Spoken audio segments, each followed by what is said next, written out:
ஞானானந்தமயம் தேவம் நிர்மலஸ்படிகாகிருதியும் ஆதாரம் சர்வ வித்யானாம் ஹயக்ரீவம் பாஸ்மகே. நேயர்கள் அனைவருக்கும் அஸ்ட்ரோ KS ஐயங்காரின் பணிவான நமஸ்காரங்கள். மாத பலன் விஸ்வாவசு வருஷம் புரட்டாசி மாதம் 17/9/2025 17/10/2025 வரலும் உண்டான காலகட்டம். இந்த மாதம் மிகவும் விசேஷமான மாதம். தட்சிணாயனத்தில் மூன்றாவது மாதமாக சொல்லக்கூடியது பித்ருக்களுக்குன்னே உண்டான மாதம். அதாவது கோவிந்தா மாதம்னு சொல்லுவாங்க. அதாவது வெங்கடேச பெருமாளுக்கு மிகவும் ஏற்றமான மாதம். ஒவ்வொரு சனிக்கிழமையும் அதாவது வெங்கடாச்சலபதி இது சேவிக்கிறது ரொம்பவும் பெரிய விசேஷம். திருப்பதியில் மிகப்பெரிய ஏற்றங்கள் நடக்கக்கூடிய காலகட்டமாக அமையும். இந்த மாதத்தில் வரக்கூடிய கோல்சாரம் என்ன, இந்த மாதத்தில் வரக்கூடிய மற்ற விசேஷங்கள் என்ன அப்படின்றத பார்க்கலாம். இந்த மாதத்தில் கோல்சாரம்னு பார்த்தோம்னா காலபுருஷ தத்துவத்தின் 3வது ராசி அப்படின்னு சொல்லக்கூடிய மிதுனத்தில் குருவும், சிம்மத்தில் 5வது ராசியான சிம்மத்தில் சுக்கிரனும் கேதுவும், 6வது ராசியான கன்னியில் புதனும் சூரியனும், 7வது ராசியில் செவ்வாய் அதாவது துலாத்தில், கும்பத்தில் சனி வக்ரம் இருக்கார், ராகுவும் இருக்கார். இந்த மாதத்தில் பார்த்தோம்னா வரக்கூடிய மாற்றங்கள் 29/9/2025 புதன் கன்னியா ராசியிலிருந்து துலா ராசிக்கு போகிறார்.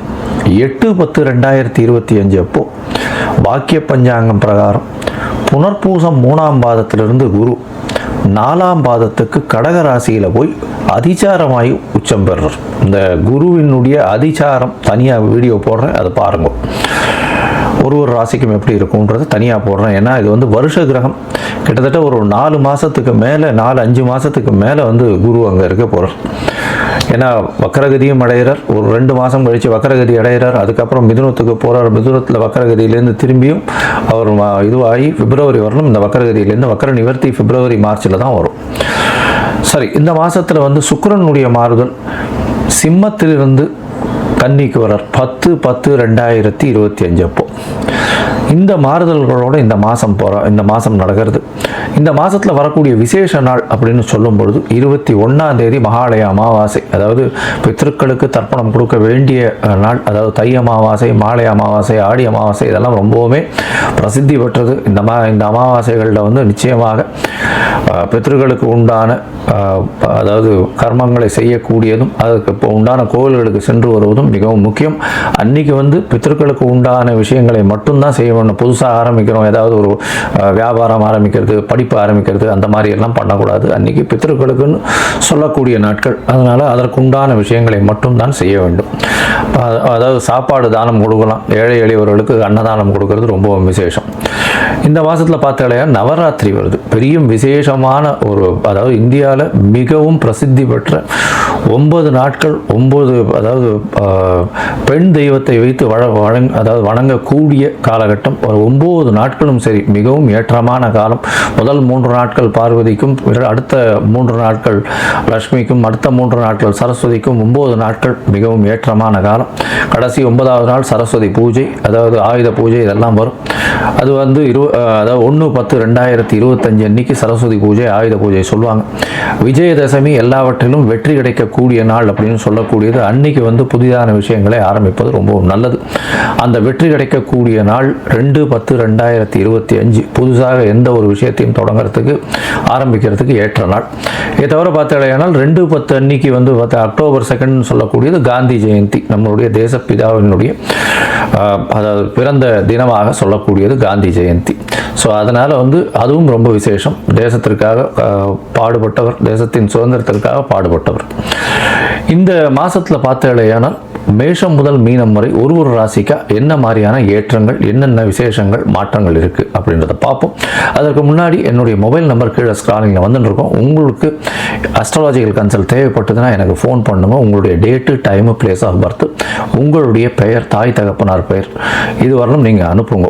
என்னுடைய கட்டணம் என்னன்னு சொல்கிறேன், அந்த கட்டணத்தை அனுப்பிட்டு UTR நம்பர் ஷேர் பண்ணுங்க.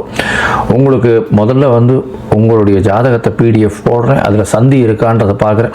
நட்சத்திர சந்தி, நட்சத்திர பாத சந்தி, அதை தவிர லக்ன சந்தி, லக்ன பாத சந்திகள் இருக்கிறத பார்ப்போம். ஏன்னா எனக்கு தெரிஞ்சு 50 வயசு 55 வயசில் இருக்கிறவா எல்லாமே இந்த பாத சந்தியில் ரொம்ப இந்த லக்னத்துக்கு இந்த தசை ரொம்ப நன்னா இருக்கும்னு நினச்சிட்டு இருப்போம். ஆனால் ரொம்ப மோசமாக இருக்கும். ஏன்னா அதற்கு முந்தின பாதத்தில் பிறந்திருப்பார். எடுத்துக்காட்டாக பார்த்தாலே ஏன்னால் விசாகம் 3ஆம் பாதத்தில் பிறந்திருப்பார். ஆனால் விசாகம் 4ஆம் பாதம்னு எழுதி விருச்சிக ராசின்னு வச்சுருப்பார். 3ஆம் பாதமாக இருந்ததுன்னா துலா ராசி. துலா ராசிக்கு துலா லக்னமோ துலா ராசிக்கு உண்டான சுவர்கள் வேறு, பாவர்கள் வேறு, சமமானவர்களும் வேறு, அதே மாதிரி விருச்சிக ராசிக்கு உண்டானவர்களும் வேறு. அதனால் வந்து பார்த்தோம்னா இப்போ நல்லது நடக்கும்னு நினச்சின்னு யாராவது ஜோசியத்தில் சொல்லியிருப்பா, எழுதி வச்சதை பார்த்து அதில் வந்து பார்த்தலையானால் ஒரு மாறுதலாகி உங்களுக்கு எல்லா விஷயங்களும் அடிபட்டுட்டே இருக்கும். அதனால் அதை முதல்ல ஒழுங்காக பார்த்து சந்தியை சரியாக பார்த்து செஞ்சால் மட்டும்தான் உங்களுடைய ஜாதகம் சரியாக இருக்கும். அதற்கு பிறகு உங்களுடைய தசாபுக்தி அந்தரம் சூக்ஷ்மம் இன்றைய காலகட்டத்தினுடைய நிலைமைகள், இன்றைய நிலைமையில் இருக்கக்கூடிய கோல்சாரம் நிலைமைகள் எப்படி இருக்குன்றதையும் பார்த்து உங்களுக்கு உண்டான தீர்வு என்ன அப்படின்றத சொல்கிறேன். இதன் மூலியமாக உங்களுடைய வாழ்க்கையில் வளர்ச்சியும் மலர்ச்சியும் இருக்கக்கூடிய வாய்ப்புகள் உண்டு. சரி, இப்போ ஒரு ராசியாக மேஷம் முதல் மீனம் வரை எப்படி இருக்குன்றதை பார்ப்போம். இந்த காலகட்டத்தில் உங்களுடைய சந்திராஷ்டம நாட்கள் என்னென்ன வருது, அதில் என்னென்ன செய்யலாம், என்னென்ன எளிய பரிகாரங்கள் செய்யலாம், என்னென்ன கோவிலுக்கு அருகில் போய் சென்று வரலாம் அப்படின்றதையும் சொல்கிறேன். இப்போது மேஷம் முதல் மீனம் வரை புரட்டாசி மாதம் விஸ்வாவசு வருஷம் பார்க்கலாம். மீனம் பூரட்டாதி உத்திரட்டாதி ரேவதி இந்த 3 நட்சத்திரம் 9 பாதங்களை கொண்ட ராசி. ராசியின் அதிபதினு சொல்லக்கூடியவர் குரு. இவ்வளவு நாளாக மீனராசிக்கு பார்த்தோம்னா ஒரு பெரிய பின்னடைவுன்னா உடல் நலத்தில் சற்று பின்னடைவு இருந்திருக்கும். ஏன்னா ராசிக்கு 12ஆம் இடத்துல சனி, 7 சனி நடந்துட்டுருக்கு. ராகுவும் 12ஆம் இடத்துல, தேவையற்ற செலவுகள்லாம் கொஞ்சம் அதிகமாக இருந்துட்டுருக்கு. இப்போ பார்த்தோம்னா அதாவது இவ்வளோ நாளாக சுப செலவுகள் நடந்துட்டுருக்கும், உடல் நலத்தில் பின்னடைவு இருந்திருக்கும். ஆனால் இப்போ வந்து செலவுகள் தேவையற்ற செலவுகள் இருக்கும். வெளிநாடு, வெளியூர், வெளிமாநிலம் பிரயாணங்கள்லாமும் இருக்கும். ஏன்னா குரு 8/10/2025 அன்றைக்கி மாறுறார். இந்த மாற்றம் பெரிய ஏற்றத்தை கொடுக்கக்கூடிய காலகட்டம் இருந்தாலும் அதாவது மீனராசிக்காரர்களுக்கு உடல் நலத்தில் நல்ல ஒரு ஏற்றம் இருக்கும். ஆனால் பார்த்தலையானால் 12ஆம் இடத்துல சனி இருக்கிறதுனால நிச்சயமான பிரச்சனைகளை கொடுக்கக்கூடிய காலகட்டமாக அமைய போகிறது. அது தவிர பார்த்தா உங்களுடைய ராசிக்கு 6ஆம் இடத்துல கேது இருக்கார், சுக்கிரன் இருக்கார், 8ஆம் அதிபதி 6ஆம் இடத்துல இருக்கார். இது வந்து அந்த அளவு விசேஷத்தை கொடுக்காது. சூரியன் 6ஆம் அதிபதி 7ஆம் இடத்துல, 7ஆம் அதிபதி ஆட்சி பெற்று போய் உச்சம் பெற்று போய் இருக்கிறது. இதன் மூலியமாக எதிர்பாலினத்தவரோட சிறு சிறு தொல்லைகள் வரும். அதை தவிர வந்து பார்த்தோம்னா கணவன் மனைவிக்குள்ள அந்யோன்யம் கம்மியாகக்கூடிய வாய்ப்புகள் மிகவும் அதிகம். ஏன்னா 2ஆம் அதிபதினு சொல்லக்கூடிய குடும்பஸ்தான அதிபதியான செவ்வாய் 8ஆம் இடத்துல போயிருக்கிறது அந்த அளவு விசேஷத்தை கொடுக்காது. பிரச்சனைகள் நிச்சயமாக வரும். மீனராசிக்காரர்கள் அதுவும் உத்திரட்டாதி நட்சத்திரக்காரர்கள்லாம் கொஞ்சம் ஜாகிரதையாக இருக்கிறது ரொம்பவுமே நல்லது. பேச்சில் ரொம்ப கவனமாக இருக்கும். ஏன்னா செவ்வாயினுடைய பார்வை நிச்சயமாக கடுமையான பேச்சை கொடுக்கக்கூடிய வாய்ப்புகள் மிகவும் அதிகம். ஏன்னா செவ்வாயையும் வந்து சுபகிரகங்கள் பார்க்கல, அதே மாதிரி 2ஆம் இடம்னு சொல்லக்கூடிய மேஷத்தையும் சுபகிரகங்கள் பார்க்கலை. அதனால் கண்டிப்பாக பிரச்சனைகள் வரக்கூடிய வாய்ப்புகள் உண்டு. பொதுவாகவே இந்த மாத பலன்கள் அப்படின்னு சொல்லக்கூடியது, அதாவது விஸ்வாவசு வருஷம் புரட்டாசி மாதம் 17/9/2025 17/10/2025 வரலும் உண்டான காலம். இந்த காலகட்டத்தில் பார்த்தலையானால் இந்த புரட்டாசி மாதத்தில் பொதுவாகவே பார்க்கும்பொழுது வாத கிரகங்கள்னு சொல்லக்கூடிய சூரியன், செவ்வாய், புதன் மற்றும் சுக்கிரனுடைய மாற்றங்களை வச்சு தான் பலன்களை சொல்லுவோம்.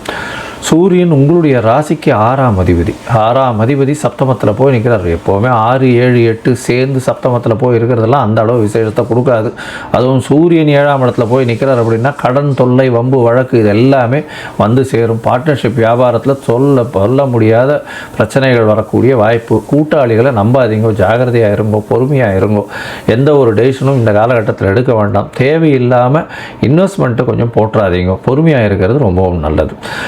7ஆம் இடத்துல பார்த்தலையானால் புதன் வந்து ஆட்சி பெற்று போயிருக்கார், உச்சம் பெற்று போயிருக்கார், மூலத்திரிகோண வீட்டில் இருக்கார். அதனால் எதிர்பாலினத்தவரும் சரி, கூட்டாளிகளும் சரி உங்களை விட ரொம்ப கை ஓங்கி இருக்கக்கூடிய காலகட்டமாக இருக்குது. எடுக்கிற டெசிஷன் அவங்க நிச்சயமாக நிறைவேற்றக்கூடிய வாய்ப்புகள் உண்டு.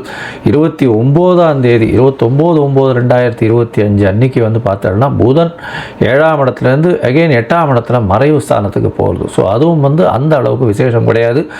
மறைந்த புதன் நிறைந்த கல்வியை கொடுக்கும். ஆனால் 7ஆம் அதிபதினு பார்க்கும்பொழுது கண்டிப்பாக பிரச்சனைகள் மிகவும் அதிகமாக போகக்கூடிய வாய்ப்புகள் உண்டு.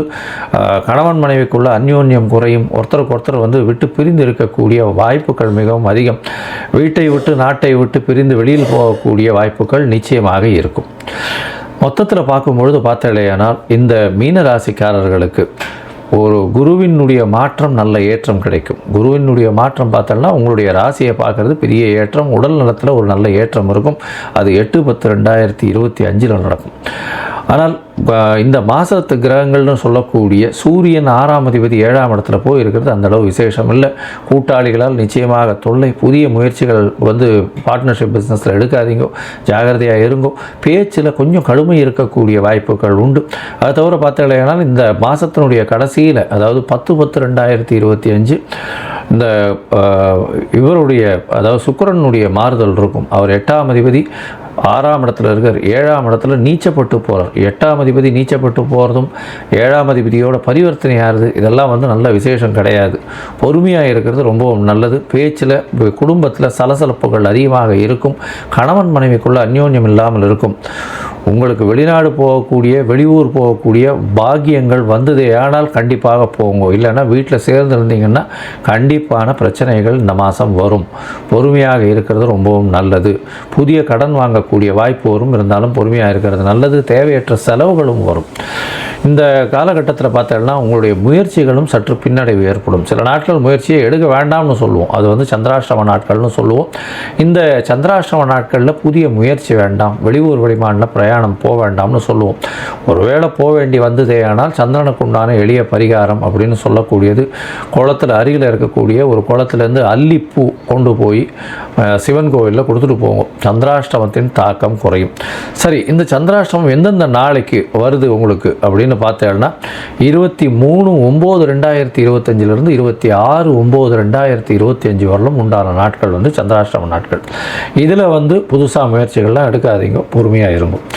இந்த மீனராசிக்காரர்கள் கடல் வாணிபம் செய்பவர்கள், அதை தவிர கடல் இது சொல்கிற பிராணிகள் வச்சு வியாபாரம் பண்ணுறவங்க, அதை தவிர இம்போர்ட் எக்ஸ்போர்ட் பிஸ்னஸ் பண்ணுறவங்க, அதை தவிர தங்கம் இந்த மாதிரியான வியாபாரம் பண்ணுறவங்க, டீச்சர்ஸு, ப்ரொஃபஸர்ஸு, அதை தவிர இந்த எஜுகேஷ்னல் ஆப்ஸு அதெல்லாம் விற்கிறவங்க, இவங்களுக்கெல்லாம் சற்று பின்னடைவு இருக்கும்.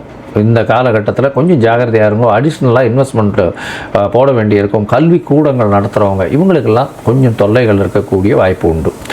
இந்த மாதத்தில் நீங்கள் நாமக்கல்லில் போய் நரசிம்மரை சேவிச்சுட்டு வாங்கும், ஆஞ்சநேயரையும் சேவிச்சுட்டு வாங்கும். அதாவது ரெண்டுத்தையும் பண்ணிட்டு வந்தேலையானால் உங்களுக்கு எல்லா விதமான ஏற்றமும், உங்களுடைய வாழ்வில் மிகப்பெரிய மாற்றமும் நிச்சயமாக சேரும்.